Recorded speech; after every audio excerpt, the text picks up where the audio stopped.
السلام علیکم ورحمۃ اللہ وبرکاتہ۔ بسم اللہ الرحمن الرحیم والحمد للہ رب العالمین والصلاة والسلام علی نبینا محمد اشرف الانبیاء وخاتم النبیین وامام المرسلین وعلی آلہ وصحبہ الطیبین الطاہرین والتابعین له بإحسان الی یوم الدین اللہم اجعلنا من هؤلاء المحسنین۔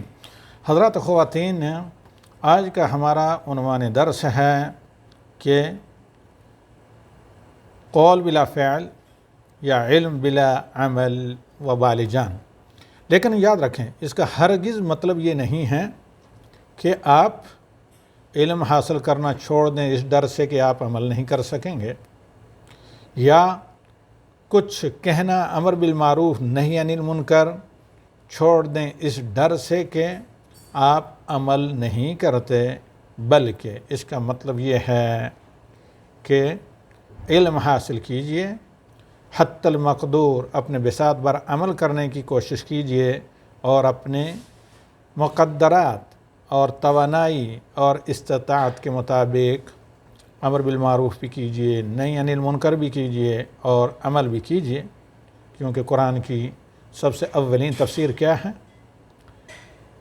قرآن کی بعض آیات بعض کے لیے، اور اللہ تعالیٰ نے کہا ہے کہ فاتقوا اللہ ما استطعتم، اور پھر حدیث رسول صلی اللہ علیہ وسلم وننزل من القرآن ما هو رحمۃ للمؤمنین، اور ایمان چونکہ عمل کا متقاضی ہوتا ہے، اور اسی طرح اللہ کا فرمان وانزلنا علیک الذکر لتبین للناس ما نزل الیہم۔ تو اللہ کے نبی صلی اللہ علیہ وسلم کا فرمان ہے اذا امرتکم بشیء فأتوا منہ ما استطعتم واذا نہیتکم عن شیء فاجتنبوہ۔ تو یہ جو مقدمہ میں نے آج کے درس تفسیر کا آپ کے سامنے رکھا ہے، عنوان کے اعتبار سے یہ اس لیے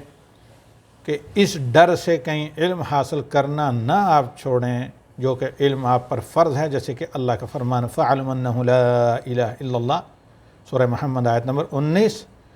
اس ڈر سے آپ علم حاصل کرنا جو آپ پر اللہ نے فرض کیا ہے نہ چھوڑ دیں کہ پھر عمل کرنا پڑے گا۔ علم حاصل کیجئے، یہ بھی ایک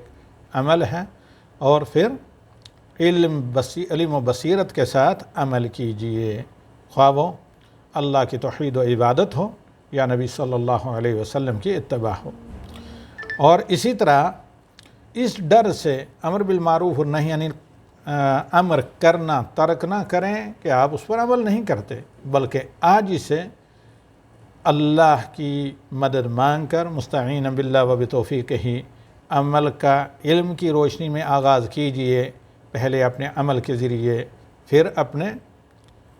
قول کے ذریعے، پہلے اپنے حال کے ذریعے، پھر اپنے قول کے ذریعے لوگوں کو دعوت حق دیجئے۔ تو آئیے اب آغاز کرتے ہیں آج کے درس تفسیر کا، جو ہے قرآن تدبر و عمل، آیت نمبر 93 یا 93 البقرہ۔ اعوذ باللہ من الشیطان الرجیم، بسم اللہ الرحمن الرحیم۔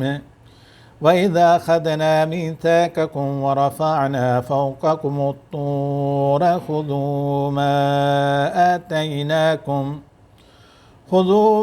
آتَيْنَاكُمْ بِقُوَّةٍ وَاسْمَعُوا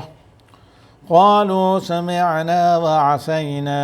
وَأُشْرِبُوا فِي قُلُوبِهِمُ الْعِجْلَ بِكُفْرِهِمْ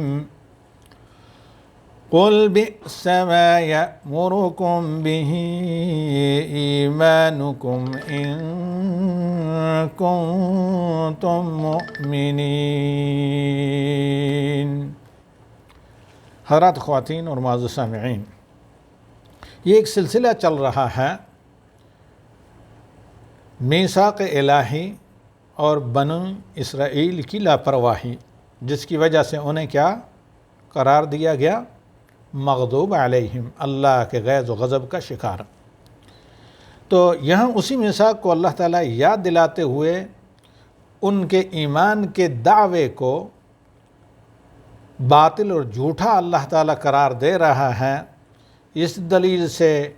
کہ ایسا ایمان بہت برا ہے تمہارا جو عمل کا تقاضا تم سے کرتا ہے، تم جانتے ہو، ایمان کا دعویٰ کرتے ہو، لیکن اپنے عمل سے بے ایمانی کا اظہار کرتے ہو، بے ایمانی کا ثبوت دیتے ہو۔ تو اب قرآن کریم جو امت محمدیہ کے لیے نبی صلی اللہ علیہ وسلم کا تا قیامت باقی رہنے والا معجزہ ہے، اس میں ان آیات کو لانے کا مقصد یہ ہے کہ اے کلمہ توحید پڑھ کر نبی صلی اللہ علیہ وسلم کی اتباع کا عہد کرنے والے اسلام کے دعوے داروں، تم اپنا محاسبہ کرو کہ بنی اسرائیل کی یہ خصلتیں، اللہ سے جو اللہ کی توحید کا وعدہ جو تم نے کیا ہوا ہے، الستُ بربکم جب اللہ نے کہا قالوا بلا، اور پھر اللہ نے جو عہد لیا روز میثاق تمام کائنات سے، اور پھر ہر نبی کے ذریعے اس کی امت سے کہ وہ نبی صلی اللہ علیہ وسلم پر ایمان لائیں گے، اور پھر آپ جب کلمہ توحید لا الہ الا اللہ محمد رسول اللہ کا اقرار زبان سے کر کے دل سے تصدیق کرتے ہیں،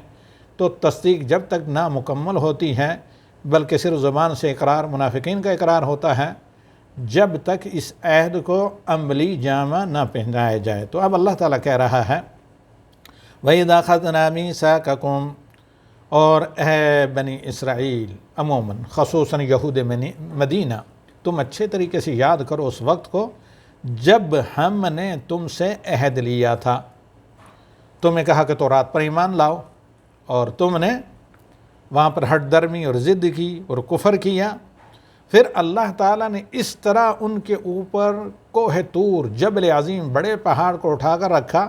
جس طرح معلم یا ایک راعی ذمہ دار ایک لاٹھی یا کوڑا نافرمانوں کے سر پر رکھتا ہے کہ تم اپنی نافرمانی ترک کرو، تم اپنی نافرمانی کو، تم اپنی نافرمانی سے باز آ جاؤ، ورنہ یہ لاٹھی یا صوت غضب یا قہر کا کوڑا تمہارے اوپر پڑے گا، تمہارے جسم پر، اور تمہارے اسی طریقے سے تمہارے اوپر یہ اللہ تعالیٰ کی مار پڑے گی، تو تم اپنی نافرمانی جو تم اللہ رب العالمین کی کر رہے ہو اس سے باز آ جاؤ۔ اسی طرح اللہ رب العالمین نے جب حکم دیا ایمان لانے کا، اور ایمان کا مطلب ایمان کے تقاضے کے مطابق عمل کرنے کا، تو بنی اسرائیل نے اب کیا کیا کہ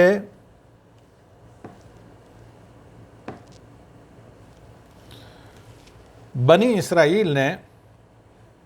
اپنی ہٹ درمی کا یہ ثبوت دیا کہ انہوں نے کہا ہاں اے اللہ، آپ کا کلام اور آپ کا فرمان ہم نے سن لیا، لیکن جو عمل کے لیے کہا جا رہا ہے یہ بہت شاق ہے ہم پر، لہذا ہم عمل کرنے والے نہیں ہیں۔ اب انہوں نے جو عمل کا تقاضا تھا، جو ان کے ایمان کا تقاضا تھا، اس کے مطابق عمل کرنے سے یہ انکاری ہوئے۔ تو آگے پڑھتے ہیں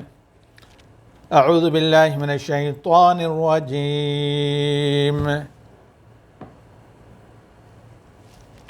وَإِذْ أَخَذْنَا مِيثَاقَكُمْ وَرَفَعْنَا فَوْقَكُمُ الطُّورَ خُذُوا مَا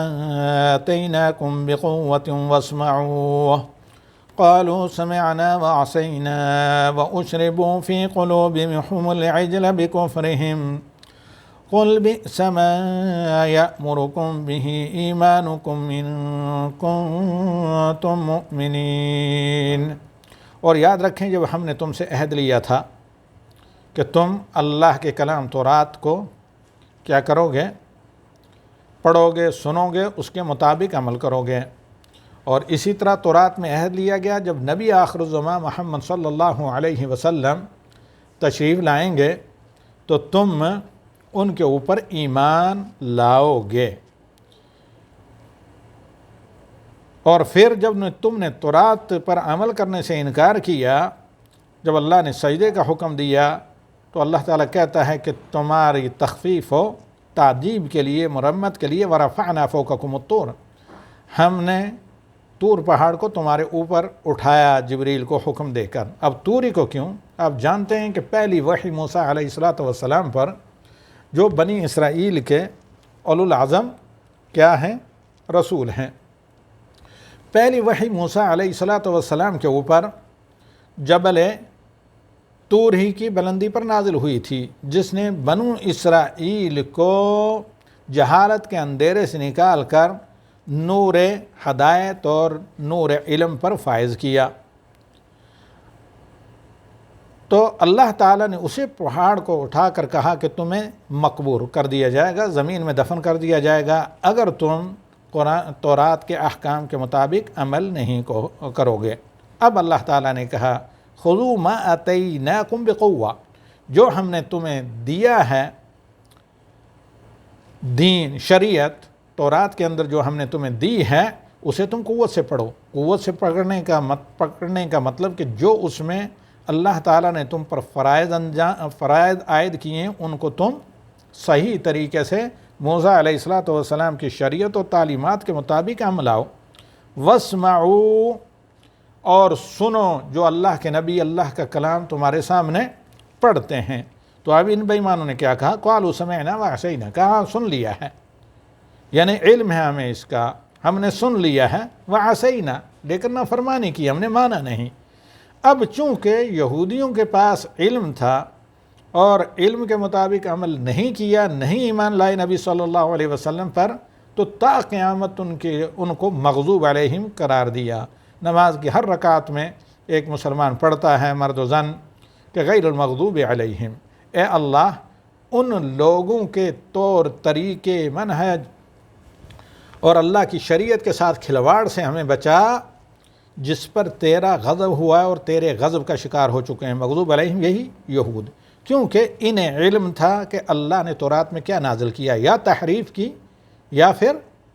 اس کے مطابق انہوں نے عمل نہیں کیا۔ عہد موسیٰ میں بھی بار بار انہوں نے شریعت سے انکار کیا، پھر اللہ رب العالمین نے ان کے سر پر لاٹھی رکھ کر، کوہ طور کو رکھ کر کے دفن کر دیا جائے گا، تمہیں اس کے نیچے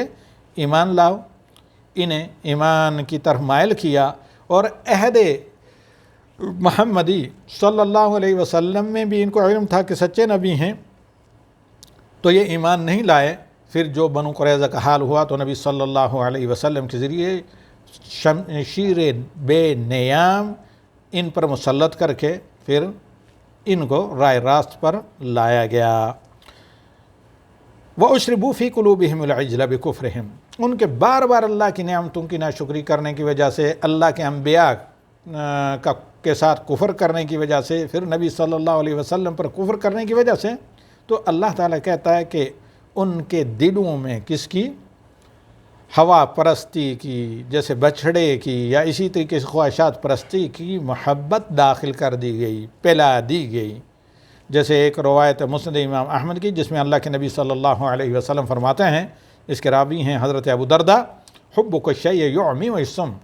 آپ کسی چیز کو بہت زیادہ، حد سے زیادہ چاہنے لگیں، اس سے محبت کرنے لگیں تو وہ محمد آپ کو اندھا اور بہرا کر دیتی ہیں۔